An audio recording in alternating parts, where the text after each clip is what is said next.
Hello, welcome to the Retired Farm Boy channel. My name is Jeff. For those that might be new to this channel, I welcome you and I hope that you will return. My channel focuses on pre-retirement videos along with retirement videos of life in retirement while living on a small farm, so there may be some videos focusing on that a little bit as well.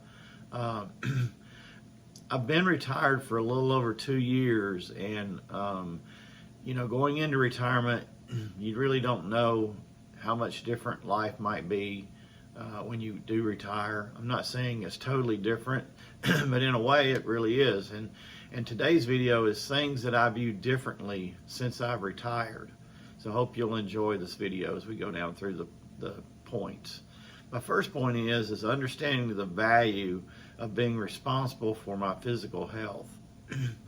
Now, that is something that I did right off the bat. I did join a gym and started trying to take care of myself a little better than I had it.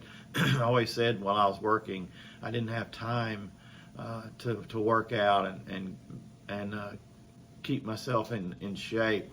So no excuses now for that, that's for sure. And also, as you retire, you understand that health is wealth. It's the most important thing. More so than money, honestly, is that you can have good health. So that's the first point I wanted to bring out. I look out more for myself. What I mean by that is I put myself in positions that help me. I don't just go along and try to appease people necessarily as much anymore. If it's not something that's going to benefit me, I usually bow out of whatever that might be. So that's another point that I want to bring out. I don't stress out about things either, especially the ones that I can't control. For example, traffic. Nothing I can do to control that, so why get stressed about it? I have very little stress anymore. Waiting on things, like a doctor's appointment.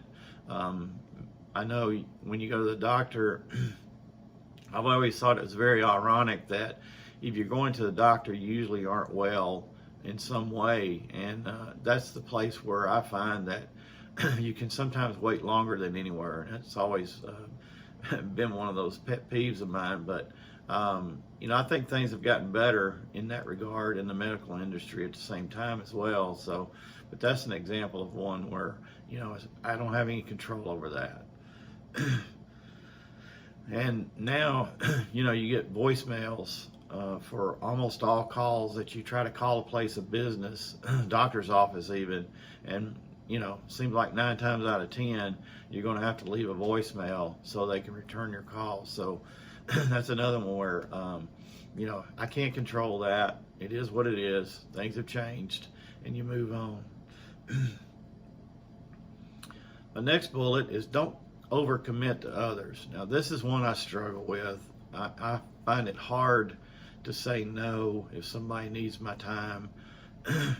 I'm getting better at it. I've said no a few times, but what I try to do now is not try to put myself in a position where somebody would ask me for something. So that's a big issue for me. I was doing a lot of stuff for other people when I first retired, and I enjoyed doing it. Don't get me wrong, I'd do it again in a heartbeat. But it got to the point to where it was taken away from me a little bit, and so I've figured out that everybody needs their own time, and everybody needs to say no from time to time. Embrace change and not fearing it.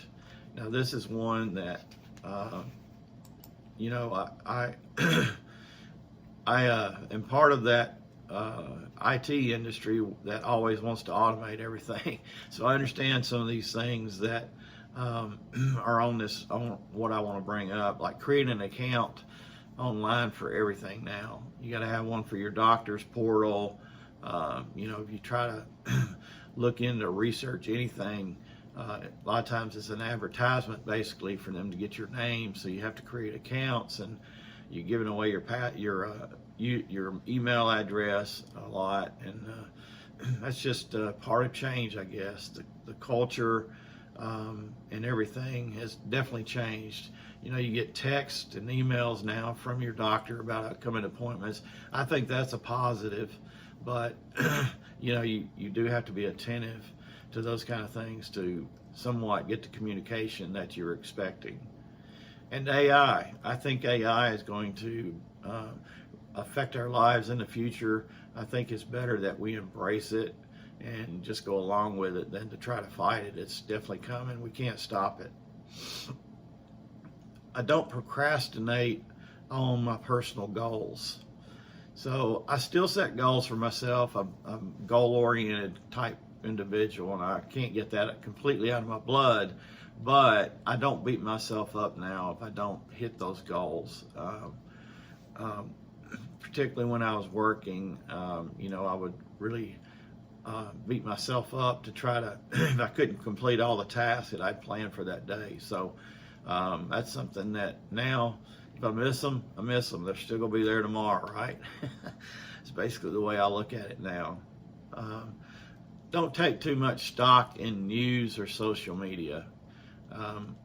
I can't anymore decipher what's right and what's wrong. There's so much out there. Our country is so polarized one way or the other, Republican or Democrat. It's a shame that it is, but you know, one side says this and the other side says that about the same topic, and they're probably not that far different, but they can't give the other side a break in saying that you know, they're right. So everything is so polarized today. Everyone has an opinion today as well, and we all know that everyone also has a you know what. That's the way things are when it comes to opinions, and that's what a lot of our news and social media is now. It's really an opinion, not necessarily based on entire facts. If anything means enough to me, I'll research it further. So some of the things that are coming out in this election, you know, some of it seems so crazy that, you know, you like, really? And so when you dive in and research a little bit more, not so much because I got to know, it's just something that I'm curious about. These are things that aren't going to really change my life, but, you know, sometimes if it's, I do research things a little further to find out what the real truth is about things. I don't work on weekends much anymore. My son does do a lot of hay he cuts the hay on my farm and then on his land as well. And there are some weekends where I might help him, you know, bring bales of hay to the barn and put it up, and drive a tractor to do this and that, cut hay for him and things like that. But for the most part, I've now put weekends aside to be what I think weekends were intended to be, which is doing whatever you want to do yourself. No mindless spending. So I'm not saying I struggle with this, because I've always been frugal, so I don't feel like I overspend on a lot of things like that, but I've sort of cut things out. An example of this for me is when I was working, there was a gun that I wanted to buy really bad, and I didn't really feel like I wanted to spend that money at the time. And since I've retired, you know, it's definitely something I need to really think seriously about. You're talking about a $2,000 gun, and it's like, what am I going to do with that thing other than to say that I had it? How many times am I going to shoot it?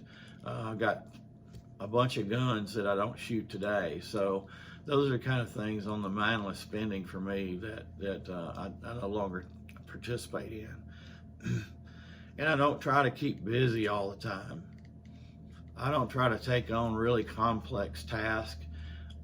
If it is something that's going to take a while, I break it down into different pieces and try to, you know, finish one piece at a time. I don't try to think of it as like, man, I got to hurry up and get this whole thing done. Slow and easy is my new mantra when it comes to tasks and projects around my farm and in life in general.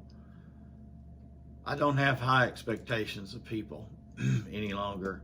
I know this is a slippery slope of our values and culture, that's been going on through my lifetime, and a small example of this is when you go to a ball game concession stand and you give them a 20 and $20 bill, and they're trying to take $4 or $5 out of it or something.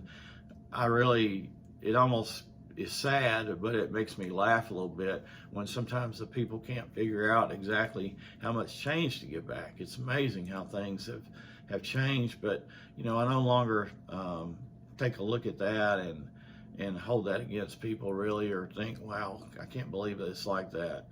Not everyone can be as smart as me. I've figured that out as well. Just kidding. I don't care so much what others think of me. I feel like I've done well for myself, and so why do I worry about what others think? Why should I do that? Unless someone that means something to me, why do I worry or care? What they think of me. It shouldn't really matter. And the last one I want to point out is one that I don't put up with people with arrogant, selfish, or rude people. I don't have time for people that don't give back to me. I got an example of that. The gym I go to, there's a guy there that he's an ex-military guy, and I've tried a few times to talk to him, and I did. We did have a decent conversation. My brother-in-law is in the Army, so I had some things I could communicate with him on that. But the more I've had conversations with him, the more I realize that he cares nothing about me. He has never one time asked me about my life and what I did or anything else. It's always been talking about him. So those are the kind of people that, I don't put up with that anymore. I stay away from people that, aren't giving me anything in return. So, I just don't put up with a-holes anymore is the bottom line on that. If you're not someone that values me as much as I try to value you, then it's not worth putting the time in. So that's today's list in my video for the day of things that I've reviewed differently since I retired. I hope that you will return to my channel. I hope that you will like this video and subscribe if you haven't already. I appreciate it. Thank you.